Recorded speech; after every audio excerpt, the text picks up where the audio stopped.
सभी को जय हिंद, नमस्कार। आज हम देखेंगे 12.4 दंडकारण्य का पठार। इससे पहले भी इस वीडियो के और पार्ट्स बन चुके हैं जो आपको प्लेलिस्ट में मिल जाएंगे। आप प्लेलिस्ट पे जाइएगा, वहाँ छत्तीसगढ़ का जो सामान्य ज्ञान वाला जो प्लेलिस्ट है वहाँ पे आपको सब चीज़ें यहाँ पे मिल जाएंगी। डिस्क्रिप्शन में भी लिंक यहाँ पे डाल दूंगा, वहाँ से भी आप देख सकते हैं। तो चलिए आगे बढ़ते हैं दंडकारण्य के पठार के बारे में। और भौतिक विभाग जो है वो चीज़ें हम लोग डिस्कस कर चुके हैं, तो आगे बढ़ते हैं। दंडकारण्य का जो विस्तार है ना वो छत्तीसगढ़, तेलंगाना, आंध्र प्रदेश एवं उड़ीसा राज्य में देखने को मिलता है, जिसका उत्तरी भाग जो है छत्तीसगढ़ में है। और इस दंडकारण्य में स्थित कांकेर के पंखाजुआ के पूर्वी पाकिस्तान यानी जो बांग्लादेश के जो विस्थापितों को बसाने हेतु भारत सरकार द्वारा जो दंडकारण्य परियोजना 1971 में चलाई गई थी वो यहाँ पे देखने को मिलती है। दंडकारण्य प्रदेश जो है छत्तीसगढ़ राज्य के दक्षिण भाग में स्थित है, यानी छत्तीसगढ़ का दक्षिणतम हिस्सा है। और दंडकारण्य का जो पूरा पठार है ना उसका जो उत्तरी हिस्सा है ना हम लोग के छत्तीसगढ़ के दक्षिणी हिस्से में थोड़ा सा पड़ता है। यानी मान लो ये छत्तीसगढ़ ऐसा है, हम लोग का छत्तीसगढ़ है ना, और दंडकारण्य का पठार कुछ ऐसा है मान लो, तो उसका जो उत्तरी वाला जो हिस्सा है ना ये वाला, वो हम लोग के छत्तीसगढ़ के दक्षिणी हिस्से में, छत्तीसगढ़ के दक्षिणी हिस्से में पड़ता है। ठीक, तो धारवाड़ योगिन जो सेल जो ग्रेनाइट, नीस आदि से समृद्ध होने के कारण यहाँ पे जो है लोहा, टीन या कोरंडम जैसे जो खनिज मुख्य रूप से पाए जाते हैं। अभ्रक एवं हीरा इत्यादि भी यहाँ पे पाया जाता है। इस कारण इस क्षेत्र को जो है खनिजों की भूमि के नाम से भी जाना जाता है। साल वनों का प्रदेश भी कहा जाता है बस्तर को। और खनिज की भूमि जो है आपका दंडकारण्य का पठार या बस्तर जो इलाका है ना उसको देखने को हमको मिलता है। विस्तार के रूप में हम लोग देखेंगे तो इसका जो विस्तार है ना सुकमा, नारायणपुर, कांकेर, कोंडागांव, बीजापुर, बस्तर यानी दंतेवाड़ा एवं मोहला मानपुर तहसील जो है आपका वहाँ पर देखने को मिलता है। कुल मिला के बोलें तो आपका बस्तर तहसील, बस्तर जो संभाग है ना वहाँ पे पूरा पूरा इसको देखने को मिलता है। और कुछ हिस्सा जो है मोहला मानपुर, अंबागढ़ चौकी वाला हिस्सा हम लोग को देखने को मिलता है। स्थिति के रूप में देखेंगे तो उत्तर में तो आपकी महानदी का मैदान है इसका, ठीक है। ये दंडकारण्य का पठार है मान लो, तो इसके उत्तरी क्षेत्र में यहाँ पे महानदी का मैदान देखने को मिलेगा। दक्षिण में गोदावरी नदी देखने को मिलेगी यहाँ पे, है ना, गोदावरी नदी यहाँ पे। पूर्व में आपका उड़ीसा का जो कोरापुट का जो पठार है या सबरी नदी घाटी है वो देखने को मिलता है। और पश्चिम में वेन गंगा या गोदावरी नदी घाटी जो है हमको देखने को मिलता है। क्षेत्रफल की दृष्टि से देखें तो ये जो है आपका 39060 वर्ग किलोमीटर देखने को हमको मिलेगा। प्रतिशत की बात करें तो 28.91% जो है इसका जो क्षेत्रफल है। सबसे ज़्यादा क्षेत्रफल आप कौन सा घेरता है, आपका महानदी बेसिन जो है, या जो मध्य जो छत्तीसगढ़ का मैदानी भाग है ना वो हिस्सा आपका देखने को मिलता है। उप विभाग में देखेंगे तो आपका कोटी महानदी में का मैदान जो है कांकेर बेसिन देखने को मिलेगा। अबूझमाड़ की पहाड़ियाँ मिलेंगी, उत्तर पूर्वी पठार दिखेगा, दक्षिण का पठार दिखेगा और गोदावरी सबरी का जो मैदान है यहाँ पे देखने को मिलता है। और उप विभाग के रूप में ढाल इसकी देखें तो दक्षिण से दक्षिण की ओर है, यानी नीचे की ओर हमको देखने को मिलता है। अपवाह तंत्र के रूप में प्रमुख रूप से गोदावरी नदी का जो है अपवाह तंत्र यहाँ पे देखने को मिलता है। गोदावरी सबरी नदियों का जल ग्रहण क्षेत्र भी यही है, इस भौतिक विभाग में स्थित है। ठीक है, इस भौतिक विभाग में स्थित है, देख लीजिए यहाँ पे दिया भी है मैप में। प्रमुख नदियाँ कौन कौन सी है तो कोटरी नदी जो है उत्तर से पश्चिम देखने को मिलेगी, इंद्रावती जो है मध्य में देखने को मिलेगी, नारंगी, डंकिनी, शंकिनी एवं सबरी नदी आदि यहाँ पे देखने को मिलता है। सबसे ऊंची चोटी यहाँ पे जो है नंदीराज जो है देखने को मिलती है। और ये प्रदेश की सबसे ऊंची चोटी में से दूसरा नंबर ये प्राप्त करती है आपका जो है नंदीराज। जो टॉप है आपका 1225 है, ये 12 क्या है 10 है। ठीक है, सबसे ऊंची चोटी है ये दक्षिण की, या बोलें तो दक्षिण छत्तीसगढ़ की सबसे ऊंची चोटी। ठीक है, और दूसरी सबसे ऊंची चोटी पूरे छत्तीसगढ़ में। सेल देखेंगे तो आर्कियन एवं धारवाड़ सेल समूह यहाँ पे देखने को मिलता है, इसलिए लौह, अयस्क और टीन जो है यहाँ पे देखने को मिलेगा। वन प्रमुख रूप से साल वन जो है यहाँ पे देखेगा, क्योंकि यह जो साल वनों का द्वीप भी कहलाता है। तो देखिए ये वाला जो मैप में देखते हैं तो ये वाला जो क्षेत्र है आपका बस्तर का मैदान है, ये वाला है ना, ये बस्तर का पठार है आपका। ठीक है, बस्तर का पठार, बस्तर का पठार है। केसकाल, तेलिंग घाटी वगैरह है यहाँ पे। ठीक है, विंता घाटी देखने को मिलेगा। बस्तर का पठार बैलादीला पहाड़ी है, इसी बैलादीला पहाड़ी में ही आपकी जो सबसे ऊंची चोटी है ना नंदीराज वो देखने को मिलती है। ठीक, और इधर पे आपका जो है देखिए कुछ हिस्सा यहाँ पे जो आपका अंबागढ़ चौकी वाला क्षेत्र है ना, उधर पे भी इसका जो है फैला हुआ है, ये वाला हिस्सा है ना, कोटरी बेसिन वगैरह ये देखने को मिला है। आरी डोंगरी, राव घाट, अबूझमाड़ की पहाड़ी, ये सब चीज़ें इसमें शामिल होती हैं।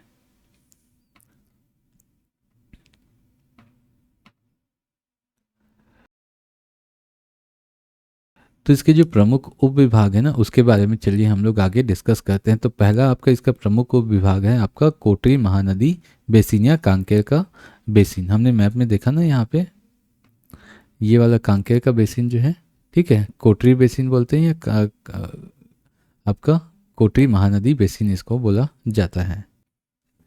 इसकी औसत ऊंचाई जो आपको देखने को मिलेगी 300 से लेकर 500 मीटर तक देखने को मिलेगी। चौड़ाई, इस बेसिन की अधिकतम चौड़ाई लगभग 60 किलोमीटर है, बहुत ज़्यादा चौड़ा यहाँ पे देखने को नहीं मिलेगा।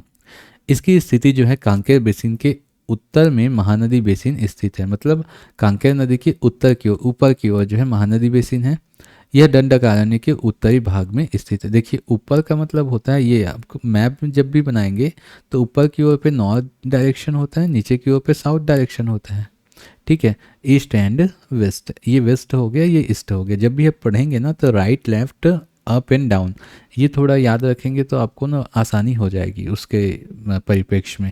अब यहाँ पे बोला कांकेर बेसिन के उत्तर में महानदी बेसिन है। अब कांकेर बेसिन खोजोगे फिर उसको उत्तर साइड जाओगे, ऐसा याद रखने से अच्छा कांकेर नदी के जो है ऊपर की ओर, तो ऊपर क्या है आपका नॉर्थ डायरेक्शन। अब जैसा भी आज का कीजिए, एक बार बोलने में ये क्या है ना अच्छा लगता है ये सब चीज़ें। इसके पश्चिम भाग में कोटरी नदी है। पश्चिम मतलब कौन सा हो गया, वेस्टर्न साइड हो गया, लेफ्ट वाला हिस्सा हो गया। तो इसके कोटरी नदी जो है देखिए यहाँ पे इसमें पश्चिम भाग में कोटरी नदी उत्तर से दक्षिण की ओर बहती है। तो इसमें पश्चिम भाग में, ये पश्चिम भाग हो गया, इसके उत्तर से दक्षिण की ओर इस डायरेक्शन में नीचे बह रही है। महानदी व गोदावरी नदी बेसिन के मध्य दंडकारण्य का पठार स्थित है। तो महानदी का जो बेसिन है और गोदावरी नदी का बेसिन है, उसके बीचों बीच जो हिस्सा है ना आपका दंडकारण्य का पठार जो है वहाँ पे स्थित है। विशेष के रूप में देखें तो प्रदेश के उत्तरी भाग में प्रवेश द्वार के रूप में यह मैदान जाना जाता है, ठीक है, प्रदेश के उत्तरी भाग में प्रवेश द्वार के रूप में यह मैदान जाना जाता है। मतलब नीचे से जब ऊपर जाएंगे तो प्रवेश द्वार के रूप में काम करता है, समझिए, ठीक है। अब देखते हैं कोटरी नदी बेसिन। तो कोटरी नदी बेसिन जो है इसकी स्थिति हम जानते हैं कि ये छत्तीसगढ़ के दक्षिण पश्चिम भाग में है, अभी देखा था, है ना।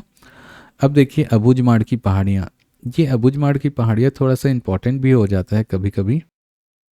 तो इसका अबूझमाड़ का अर्थ होता है, अबूझ मतलब जिसको बूझा ना जा सके, ठीक है, अ प्लस बूझ, बूझ मतलब किसको समझा ना जा सके, बूझा ना जा सके, जाना ना जा सके, ठीक है। तो अ लग गया, मतलब अ क्या हो जाता है, अ का मतलब होता है नहीं, ठीक है, ठीक है, अ हो गया मतलब होता है नहीं। बूझ का मतलब हो गया जिसे बूझा ना जा सके या जिसको जाना ना जा सके या जिसको क्या है ज्ञात ना किया जा सके, अनजान यानी अज्ञात, ठीक। तो अज्ञात जो माड़, माड़ का मतलब होता है आपका पर्वत, ठीक, माड़ का मतलब होता है पर्वत। तो अबूझ का अर्थ है जिसे बूझा ना जा सके, अनजान या अज्ञात, तथा माड़ का अर्थ है पर्वत। तो अबूझमाड़ से तात्पर्य है अनजान पर्वतीय क्षेत्र से है, क्योंकि यहाँ पे जो पर्वतीय क्षेत्र है ना काफ़ी ज़्यादा डेंस है, फॉरेस्ट यहाँ पे बहुत ज़्यादा घना फॉरेस्ट यहाँ पे देखने को मिलता है। तो यहाँ पे आज भी जो है मनुष्य जो है जाने से थोड़ा घबराता है। और अन्य जो कारण ये है कि अबूझमाड़ की पहाड़ियों में आज भी कुछ ऐसे मनुष्य रहते हैं जिनको जिनको अभी तक अच्छे से हम लोग जान नहीं पाए हैं, ठीक है, इसीलिए। तो विस्तार के रूप में बहुत ज़्यादा पहाड़ी इलाका है, ठीक। तो नारायणपुर जो है इसमें देखा जाता है, इसका विस्तार जो है दंडकारण्य के दक्षिण पश्चिम भूभाग में देखने को मिलता है। औसत ऊंचाई यहाँ पे जो है 600 से 800 मीटर मिलेगी। स्थिति जो है उत्तर में कोटरी मैदान जो है, नदी मैदान जो है वो देखने को मिलता है। उत्तर पूर्व में जो है राव घाट की पहाड़ी देखने को मिलेगी इसमें, दक्षिण में इंद्रावती नदी और पूर्व में बोर्डिंग नदी जो है, इंद्रावती की जो सहायक नदी है वो देखने को मिलती है। देखो यहाँ पे ये अबूझमाड़ की पहाड़ी हो गई, कोटरी नदी जो बेसिन है वो देखेगा, नीचे में आपका इंद्रावती नदी देखेगा और बोरिंग नदी आपका दिखेगा। यहाँ पे राव घाट की पहाड़ी दिखेगी उत्तर पूर्व दिशा में, ठीक। निर्माण इसका किससे हुआ है, ग्रेनाइट तथा नीच चट्टानों से हुआ है। तो उपनाम इसका बोला जाता है छत्तीसगढ़ का चेरापूंजी, क्योंकि यहाँ पे बहुत अधिक वर्षा होती है, लगभग 187 सेंटीमीटर वर्षा देखने को मिलती है। इसी पर्वत श्रृंखला के कारण नारायणपुर जो है सर्वाधिक वर्षा वाले जो क्षेत्र के अंतर्गत आता है, और इसके साथ ही साथ यहाँ पे जो वन है ना काफ़ी डेंस पाए जाते हैं।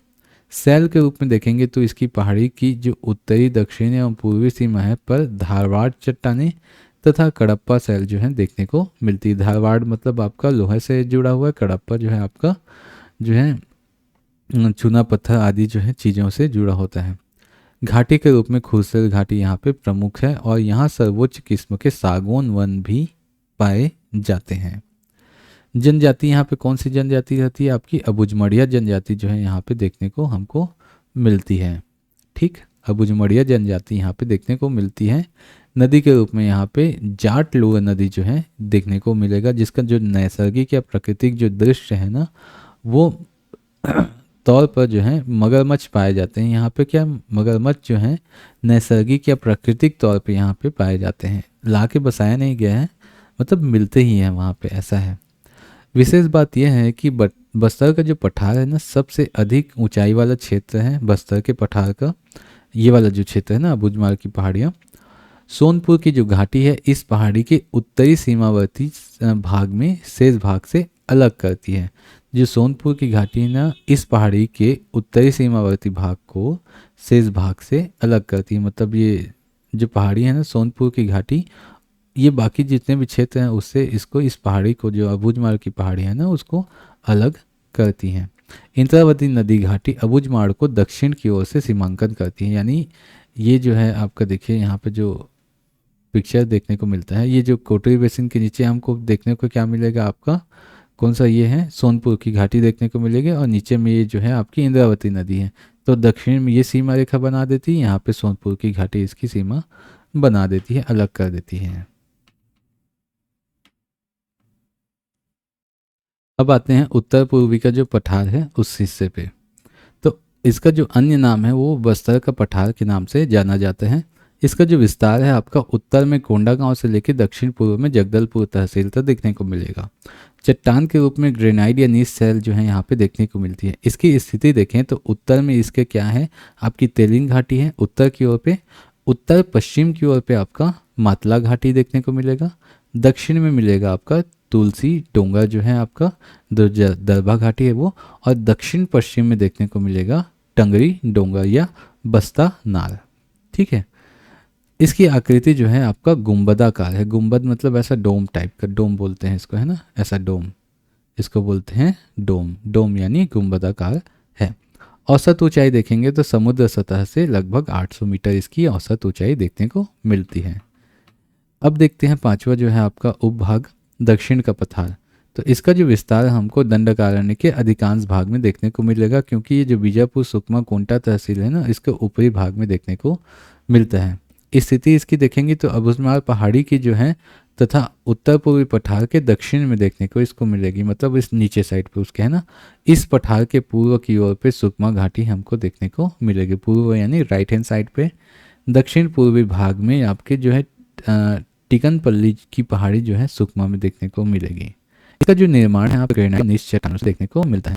मतलब प्रमुखतः आप जब देखेंगे तो इधर पे ग्रेनाइट और नीच चट्टानें जो है हमको देखने को मिलेंगी। पहाड़ी के रूप में धारवाड़ और कडप्पा कैल के सेल क्रम भी यहाँ पे देखने को मिलेंगे। पहाड़ी के रूप में इसके मध्य में बैलाडीरा की पहाड़ी आपकी जो सबसे ऊंची पहाड़ी के रूप में देखने को मिलती है, यानी छत्तीसगढ़ की दूसरी सबसे ऊंची और आपका दक्षिण का सबसे ऊंची पहाड़ी है। गोदावरी सबरी का जो मैदान है वो छठवें क्षेत्र में आता है। गोदावरी जो नदी है ना आपकी उड़ीसा से निकल के हम लोग के छत्तीसगढ़ के आके गोदावरी नदी में जो मिल रही है ना, तो इसकी स्थिति देखें तो गोदावरी एवं सबरी नदी के मध्य का जो क्षेत्र है ना वो है आपका गोदावरी सबरी का मैदान। उपनाम देखें तो इस बेसिन को जो है उर्मिल बेसिन के नाम से जाना जाता है। ये थोड़ा सा नोट डाउन कर लीजिएगा, उर्मिल बेसिन कहाँ पे है, ऐसा करके क्वेश्चन आ सकता है।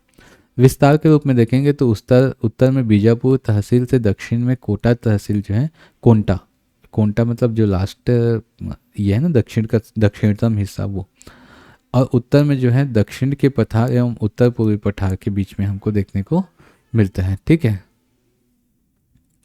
औसत ऊंचाई देखेंगे तो 300 मीटर से कम यहाँ पे औसत ऊंचाई हमको देखने को मिलेगी, और खनिज के रूप में प्रमुख रूप से तीन की प्राप्ति होती है, पूरे छत्तीसगढ़ में तीन की प्राप्ति यहीं पे ही होती है ना। विशेष रूप से देखें तो यहाँ पे सबरी घाटी के मैदान की मिट्टी,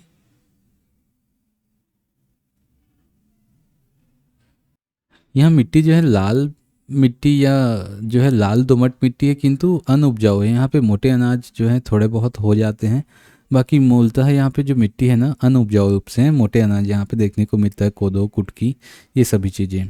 इसके उत्तर में जो है अलबका की पहाड़ी स्थित है और बीजापुर तहसील के पश्चिम दिशा पर ऊसर की जो है पहाड़ी यहाँ पे देखने को मिलती है। उसूर है ना, उसूर की पहाड़ी यहाँ पे देखने को मिलती है।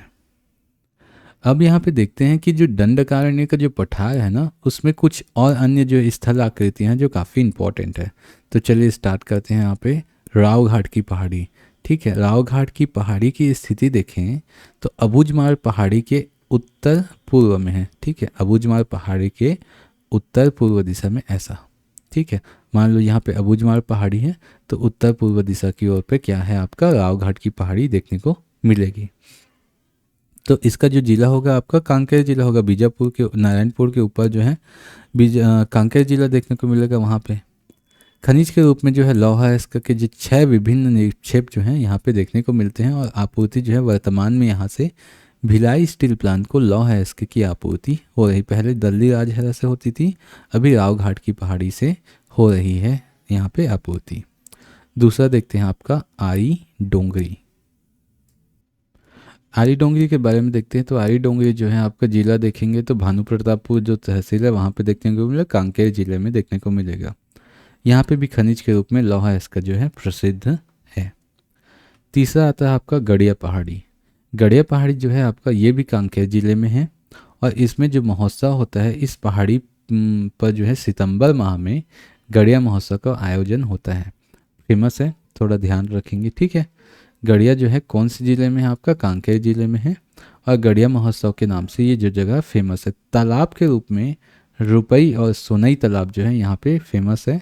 इसका जो नामकरण का जो है ना राजा की दोनों बेटियाँ रुपई और सोनई के नाम पे जो है रखा गया है। क्यों? क्योंकि वहाँ पे उनकी डूबने से मृत्यु हो गई थी, इस वजह से जो है इनका नाम यहाँ पे रखा गया है। थोड़ा सा जो है नाम जो है ना याद रखिएगा, क्योंकि ऐसे क्वेश्चन जो है जनरली कभी कभी अक्सर पूछ लिए जाते हैं। रुपई या सोनई क्या है, या रुपई सोनई तालाब कहाँ पे है, ये सब चीज़ें ऐसे क्वेश्चन ही बनते हैं ना। इनका जो नाम है क्यों रखा गया, ये जनरली थोड़ा सा टिपिकल चीज़ है। इसके नाम से ये नहीं पूछेगा क्यों रखा गया, लेकिन ये कौन थे ऐसा पूछ दिया तो यस रुपई सोनई जो तालाब है वो कहाँ स्थित है। बेसिकली ये चीज़ें सबसे ज़्यादा पूछी जाती है, कौन से ज़िले में है, तो कांकेर ज़िले में। देखिए गड़िया पहाड़ कहाँ पे है वो पूछ लिया गया है, रुपई और सोनाई तालाब को नहीं पूछा है अभी तक, तो ऑब्वियसली जो है ऐसे क्वेश्चन ही बनेगा नेक्स्ट, है ना। गुफा के रूप में आपका जुड़ी पगार का जो गुफा है या छुरी पगार का जो गुफा है यहाँ पे फेमस है। ये भी इम्पोर्टेंट है क्योंकि एक बार जो चीज़ें पूछ ली जाती हैं उसी से जुड़ी हुई चीज़ें आगे हमको देखने को मिलती हैं। देखिए यहाँ पे देखिए CGPSC 2019 में, साइंटिफिक ऑफिसर वाले 2022 में, एसओ या सीएमओ वाले एग्ज़ाम में, पीएससी एग्ज़ाम में, एसीएफ में, ये सब चीज़ें में जो है इसको पूछ लिया गया है गड़िया पहाड़ी कौन से लोकेशन में स्थित है। तो अब इससे इम्पोर्टेंट जुड़ा हुआ तालाब है, कौन सा महोत्सव होता है, कौन सी गुफा है, ऐसा पूछ देगा। ठीक है, इसके अलावा ये कहाँ पे स्थित है पूछ सकता है। ठीक, नेक्स्ट आते हैं केसकाल घाटी। केसकाल घाटी से बहुत सारे सवाल हैं। देखिए यहाँ पे कई क्वेश्चन जो है आपके राइज हुए हैं, पूछे गए हैं। ठीक, तो इसका जो नामकरण है ना वो इस स्थान में ना केसूल नामक व्यक्ति ने शेष युद्ध करते हुए मारा गया था। ठीक है, मारा गया था ना, जिंदा नहीं बचा था, ध्यान रखेंगे, मारा गया था। केसूल नाम का जो व्यक्ति है वो यहाँ पे शेर से युद्ध करते हुए मारा गया था, तो उन्हीं के नाम से जो है आपकी केसकाल घाटी जो है वहाँ पे उसका नामकरण किया गया। यह कोंडा गांव में आता है, ध्यान रखेंगे कोंडा गांव में आता है, कांकेर में नहीं, है ना। जो इसका विस्तार है कोंडा गांव में है। उपनाम में देखने को मिलेगा बस्तर का प्रवेश द्वार।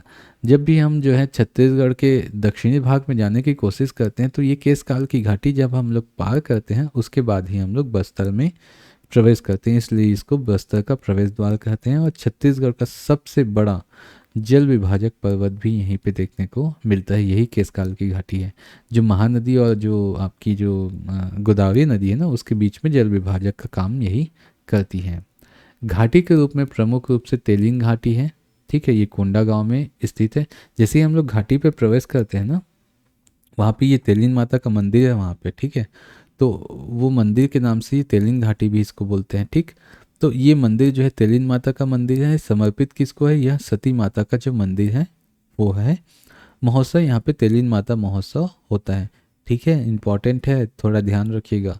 दूसरा केशकाल घाटी, यह जल विभाजक घाटी के रूप में जाना जाता है। विभाजक किसको करती है? गोदावरी नदी प्रणाली और महानदी प्रणाली को। छत्तीसगढ़ बेसिन या बस्तर के पठार के बीच की सीमा भी बनाती है, ये भी ध्यान देखें। और महानदी और इंद्रावती के मध्य में जल विभाजक का काम करती है। ऑब्वियसली देखिए, अब ऊपर पे जो है आपका छत्तीसगढ़ का मैदान वाला इलाका है, जहाँ पे महानदी का मैदान है, महानदी बेसिन है, वो सब चीज़ें ऊपर हो गई। नीचे पे आपका बस्तर का पठार, इंद्रावती नदी, ठीक है, ये सब चीज़ें हैं आपको देखने को मिलेगी। गोदावरी नदी प्रणाली या प्रवाह तंत्र तो दोनों के बीच में है, तो ये विभाजक है। ठीक, खनिज के रूप में यहाँ पे बक्साइड हमको देखने को मिलता है। ध्यान रखेंगे, बक्साइड जो है सरगुजा क्षेत्र में सबसे ज़्यादा देखने को मिलता है, लेकिन यहाँ भी बक्साइड का हमको भंडार मिला है। वन के रूप में साल वन ही हमको सबसे ज़्यादा देखने को मिलेगा। हिल स्टेशन में टाटा मारी जो है, थोड़ा सा इसको इम्पोर्टेंट रख लीजिएगा। टाटा मारी जो हिल स्टेशन है कहाँ पे है? तो वो केशकाल घाटी के अंतर्गत में आता है, बस्तर में आता है, या कोंडागांव के इलाके में आता है, ऐसा करके थोड़ा याद रखेंगे। नेक्स्ट आते हैं आपका मलाज कुंडम की पहाड़ी। ठीक, मलाज कुंडम की पहाड़ी जो है ना, सबसे ज़्यादा फेमस किस लिए है? क्योंकि यहाँ पे दूध नदी का उद्गम स्थल यहाँ पे माना जाता है, और मलाज कुंडम जलप्रपात भी यहाँ पे देखने को हमको मिलेगा, इसलिए बहुत फेमस है। ठीक है, यह कांकेर जिले में पड़ता है। सिक्स्थ हम लोग देखते हैं आपका बैलाडीला की पहाड़ी। ठीक है, बैलाडीला की जो पहाड़ी है वो देखते हैं। तो बैलाडीला की पहाड़ी भी काफ़ी इंपॉर्टेंट है। ठीक है, तो इसका विस्तार हम लोग देखें। बैलाडीला पहला चीज़ दंतेवाड़ा जिला में आता है। दूसरा चीज़, इसकी सबसे ऊंची जो चोटी है आपकी नंदीराज या नंदराज चोटी है। ठीक, बैला, बैला का जो होता है ना, डिल्ला बोलते हैं उसको। ठीक है, ऐसा बैला बनाते हैं, ऐसा बैल का मुंह है।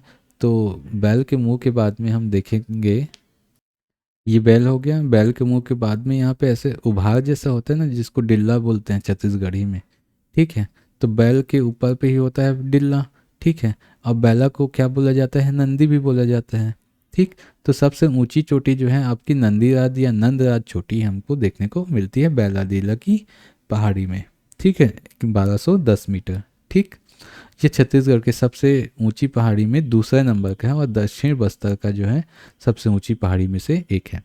एक मतलब सबसे ऊंची है ना। बनावट के रूप में यहाँ पे पुरातन सेल जो है हमको ओल्डेस्ट रॉक में आर्कियन प्लस धारवाड़ सेल यहाँ पे देखने को मिलेगा। कौन सी सेल समूह यहाँ पे देखने को मिलेगा? Archean plus Dharwad. धारवाड़ सेल समूह के कारण यहाँ पे क्या मिलता है? आपका लौह अयस्क का भंडार यहाँ पे मिलता है। प्रमुख शाखा जो देखने को मिलेगी आपका बहरा डोंगरी यानी बीजापुर और दंतेवाड़ा में जो है विस्तृत है पूरा। ठीक, उद्गम स्थल के रूप में यहाँ पे मलगेर नदी का जो है उद्गम स्थल है। यहाँ पे मलगेर घाटी इसलिए बनती है, और संखिनी नदी जो है नंदीरात की चोटी से ही उद्गमित होती है, तो ये भी ध्यान रखेंगे। निक्षेप के रूप में 14 निक्षेप यानी लौह अयस्क के हमको यहाँ पे देखने को मिलते हैं। जैसे खनिज के रूप में प्रमुख रूप से तो लौह अयस्क का मिलता है। कौन से प्रकार का मिलता है? हेमेटाइड यानी द्वितीय श्रेणी का जन। ठीक है, प्रथम श्रेणी का नहीं है, द्वितीय श्रेणी का है। और उत्खनन जो है आपका एनएमडीसी यानी नेशनल मिनरल डेवलपमेंट कॉरपोरेशन, ऐसा कुछ होता है ना, थोड़ा ध्यान नहीं आ रहा है। ठीक है, एनएमडीसी इसका जो है उत्खनन करती है। थोड़ा कमेंट में बताइएगा। ठीक है, देखते हैं किसको किसको पता है। तो हालांकि मैं तो अभी गूगल करके देख लूँगा। ठीक, तो निर्यात के रूप में यहाँ से जो है लौह अयस्क को जो है विशाखापट्टनम जो है ना, वहाँ के बंदरगाह से कहाँ भेजा जाता है? जापान भेजा जाता है। मतलब लौह अयस्क यहाँ से निक्षेपित जो है, यहाँ पे लौह अयस्क उसको निकाला जाता है और जापान भेज दिया जाता है। यहाँ पे उसको जो है यूज़ नहीं हो रहा है, ध्यान रखेंगे। ठीक है, भंडार के रूप में इस स्थान का जो है एशिया का सबसे बड़ा लौह अयस्क का भंडारण माना जाता है, अर्थात लौह अयस्क में समृद्ध है। प्रभाव देखेंगे तो इसी के कारण जो है दंतेवाड़ा जो है लौह अयस्क के भंडार या उत्पादन में प्रथम स्थान पे है। विशेष बात देखते हैं तो इसका जो ऊपरी भाग को जो है आकाश नगर के नाम से जाना जाता है तथा यह पहाड़ी जो है इंद्रावती नदी के दक्षिण दिशा में स्थित है। यानी इंद्रावती नदी ऐसे बह रही तो उसके दक्षिण दिशा में ये पहाड़ी हमको देखने को मिलेगी। नेक्स्ट आते हैं आपका अलबका पहाड़ी और अलबामा हिल्स। ठीक है, ये अलबामा हिल्स है, अलबका पहाड़ी। अलबका पहाड़ी जो है बीजापुर में देखने को मिलेगा और ये जो अलबका हिल है यह भी बीजापुर के दक्षिण पश्चिम दिशा में देखने को मिलेगा, दक्षिण पश्चिम दिशा में। ठीक है, इस दिशा में किसके, बीजापुर के दक्षिण पश्चिम दिशा में देखने को मिलेगा। नेक्स्ट आपका जो है उसूर की पहाड़ी। उसूर की पहाड़ी ये भी बीजापुर में है, बीजापुर तहसील के पश्चिम दिशा में देखने को मिलती है, बीजापुर के पश्चिम दिशा में। ठीक है, और कडप्पा शैल समूह यहाँ पे देखने को मिलते हैं। 10 आता है आपका गोलापल्ली की पहाड़ी। देखिए ये जितनी भी जो लैंग्वेजेस है ना, थोड़ा सा साउथ इंडियन जो लैंग्वेजेस है उससे जुड़ी हुई हैं, तो वैसा यहाँ पे जो भाषा देखने को मिलता है गोलापल्ली, कोंटा, ये सब चीज़ें जो हैं उससे प्रभावित हैं। तो यह कोंटा तहसील के दक्षिण दिशा में स्थित है तथा लगभग 950 मीटर की ऊंचाई यहाँ पे देखने को मिलेगी। जो बस्तर का पठार, तो बस्तर का जो पठार है बस्तर एवं सुकमा क्षेत्र में देखने को मिलेगा। झीरम घाटी यहाँ पे प्रमुख रूप से देखने को मिलती है, दरबा घाटी देखने को मिलती है। झीरम घाटी सुकमा में है और बस्तर में आपकी दरबा घाटी हमको देखने को मिलेगी। अब यहाँ पे छत्तीसगढ़ के कुछ जल विभाजक पर्वत हैं उसके बारे में देख लेते हैं। तो केशकाल पर्वत जो है एकदम ध्यान रखिएगा, यहाँ पे केशकाल पर्वत है, ऊपर में महानदी मिल जाएगी, नीचे में आपकी गोदावरी नदी मिल जाएगी। इसलिए महानदी एवं इंद्रावती जो नदी है, क्या बोला मैंने, सॉरी, महानदी और इंद्रावती नदी। ठीक है, महानदी और इंद्रावती नदी के बीच की सहायक मतलब विभाजक रेखा का काम करती है केशकाल पर्वत, और छत्तीसगढ़ बेसिन या बस्तर पठार के मध्य में सीमा भी बनाती है। ठीक, मैकल पर्वत श्रेणी, मैकल पर्वत श्रेणी हमको पश्चिम में देखने को मिलता है। मैकल पर्वत जो श्रेणी है हमको पश्चिम में देखने को मिलेगा। ठीक है, तो यह शिवनाथ व वेनगंगा नदी जो महाराष्ट्र में बहती है उसके मध्य पे एक जल विभाजक का कार्य करती है। महानदी अपोहा तंत्र एवं नर्मदा नदी अपोहा तंत्र के मध्य में भी यह जल विभाजक का कार्य करती है। तो नर्मदा नदी कुछ ऐसे बहती है, यहाँ पे आपका जो मैकल श्रेणी है इधर पे महानदी इधर पे बहती है, तो इसके जल विभाजक का काम करती है। देवगढ़ की पहाड़ी उत्तरी क्षेत्र में हमको देखने को मिलती है और ये गोपद और रिहन नदी के मध्य में जल विभाजक का कार्य करती है।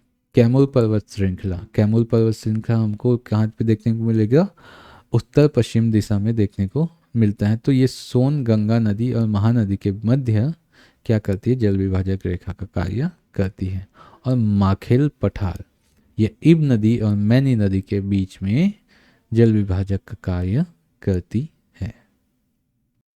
तो आज की वीडियो हम लोग यहीं पे समाप्त करते हैं। इसके बाद जो है छत्तीसगढ़ के प्रमुख पर्वत, पहाड़ी, उच्चावास स्थल, इससे जुड़े हुए अन्य थोड़ी बहुत और चीज़ें हैं उसके बारे में हम लोग थोड़ा डिस्कस करेंगे, तो वो नेक्स्ट वीडियो में करेंगे। आज का वीडियो यहीं तक। तो कमेंट पे ज़रूर बताइएगा वीडियो कैसा लगता है, लाइक कर दीजिएगा, अच्छा लगे तो शेयर कर दीजिएगा अपने दोस्तों के साथ में। जिन्होंने सब्सक्राइब नहीं किया है सब्सक्राइब कर देंगे अच्छा लगे तो तब तक के लिए जय हिंद, नमस्कार, मिलते हैं नेक्स्ट वीडियो पे।